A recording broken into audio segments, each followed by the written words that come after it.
ನಮಸ್ಕಾರ ಗೆಳೆಯರೆ ಕಳೆದ 4-5 ದಿನಗಳಿಂದ ರಾಜ್ಯದ ಕರಾವಳಿ ಜಿಲ್ಲೆಗಳಲ್ಲಿ ಮತ್ತು ಮಲೆನಾಡು ಜಿಲ್ಲೆಗಳಾದ ಚಿಕ್ಕಮಗಳೂರು ಶಿವಮೊಗ್ಗ ಜಿಲ್ಲೆಗಳಲ್ಲಿ ಮತ್ತು ತುಂಗಭದ್ರಾ ಜಲಾನಯನ ಪ್ರದೇಶದಲ್ಲಿ ಕೂಡ ವ್ಯಾಪಕವಾಗಿ ಮುಂಗಾರು ಮಳೆಯ ಅಬ್ಬರವಿದೆ.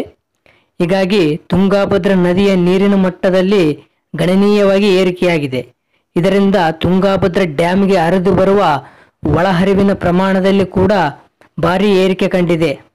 ಹಾಗಾದರೆ ಸ್ನೇಹಿತರೆ, ಇವತ್ತಿನ ತುಂಗಭದ್ರಾ ಡ್ಯಾಂನಲ್ಲಿ ಎಷ್ಟು ಅಡಿ ನೀರು ಇದೆ, ಎಷ್ಟು TMC ನೀರು ಸಂಗ್ರಹವಾಗಿದೆ ಮತ್ತು ಒಳಹರಿವು ಹೊರಹರಿವಿನ ಬಗ್ಗೆ ಸಂಪೂರ್ಣವಾದ ಮಾಹಿತಿಯನ್ನು ತಿಳಿಯೋಣ. ಅದಕ್ಕಿಂತ ಮೊದಲು ಯಾರಿನ್ನೂ ನಮ್ಮ ಚಾನಲ್ ಸಬ್ಸ್ಕ್ರೈಬ್ ಆಗಿಲ್ಲ, ದಯವಿಟ್ಟು ಸಬ್ಸ್ಕ್ರೈಬ್ ಆಗಿ, ಹಾಗೆ ಪಕ್ಕದಲ್ಲಿರುವ ಬೆಲ್ ಐಕನ್ ಪ್ರೆಸ್ ಮಾಡಿ, ಈ ವಿಡಿಯೋಗೆ ಒಂದು ಲೈಕ್ ಮಾಡಿ.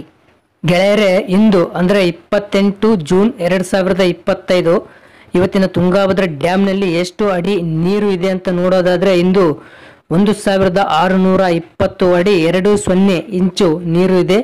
ಸೊ ಇನ್ನು TB ಡ್ಯಾಂನ ಗರಿಷ್ಠ ನೀರಿನ ಮಟ್ಟ ಬಂದು 1633 ಅಡಿ ಇರೋದು. ಸೊ ಇನ್ನು ಇಂದು ತುಂಗಭದ್ರಾ ಡ್ಯಾಂನಲ್ಲಿ 61.89 TMC ನೀರು ಸಂಗ್ರಹವಾಗಿದೆ. ಇನ್ನು ತುಂಗಭದ್ರಾ ಡ್ಯಾಂನ ಗರಿಷ್ಠ ನೀರು ಸಂಗ್ರಹ ಸಾಮರ್ಥ್ಯ ಬಂದು 105.78 TMC ಇರೋದು.